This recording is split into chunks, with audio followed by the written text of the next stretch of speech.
తెలంగాణ రాష్ట్ర పునర్నిర్మాణంలో భాగంగా ముఖ్యంగా వ్యవసాయ ఆధారిత రైతుల యొక్క సంక్షేమం ఈ తెలంగాణ ప్రజల యొక్క మొదటి ప్రాధాన్యత. తెలంగాణ ప్రాంత రైతుల అభివృద్ధి సంక్షేమం విషయంలో మొదటి నుంచి పాటుపడి వాళ్ళ పక్షాన నిలబడ్డ పెద్దలు పోచారం శ్రీనివాసరెడ్డి గారు ఈ ప్రభుత్వంలో భాగస్వాములై రైతుల సంక్షేమం కోసం ప్రభుత్వం చేపట్టే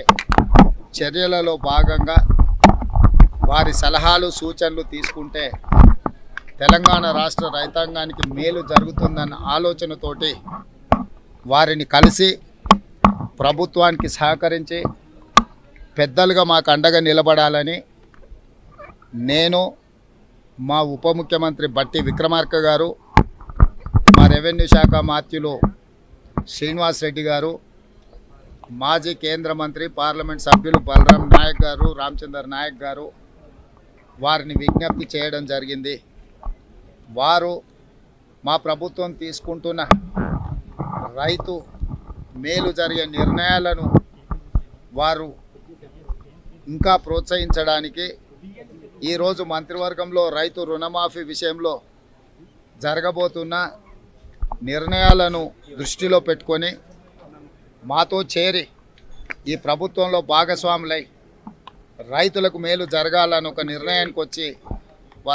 వారు ఈరోజు మాకు సంపూర్ణంగా సహకరిస్తూ మాతో చేరడం జరిగింది. ఈ విషయాలన్నిటిని దృష్టిలో పెట్టుకొని రేపు భవిష్యత్తులో ఒక పక్కన సీనియర్ నాయకులందరితో పాటు సమానంగా పోచారం శ్రీనివాసరెడ్డి గారికి సముచితమైన గౌరవం, మర్యాద, వారిచ్చే సూచనలు, సలహాలు ఈ ప్రభుత్వం పాటిస్తుంది. రైతుల పక్షాన ఈరోజు మేము చేయబోయే కార్యక్రమాలలో వారు అత్యంత క్రియాశీలక పాత్ర పోషించి రైతుల సంక్షేమం కోసం, బాన్సువాడ శాసనసభ నియోజకవర్గ అభివృద్ధి కోసం మొదటి నుంచి వారికి అండగా నిలబడ్డ నిజామాబాద్ జిల్లాలో అసంపూర్తిగా ఉన్న సాగునీటి ప్రాజెక్టులు కానీ అభివృద్ధి కార్యక్రమాలను కానీ పూర్తి చేయడానికి వారు ముందుకు వచ్చి మాకు సహకరించినందుకు ముఖ్యమంత్రిగా ఈరోజు వారికి కృతజ్ఞతలు తెలియజేస్తూ, ఇదే విధంగా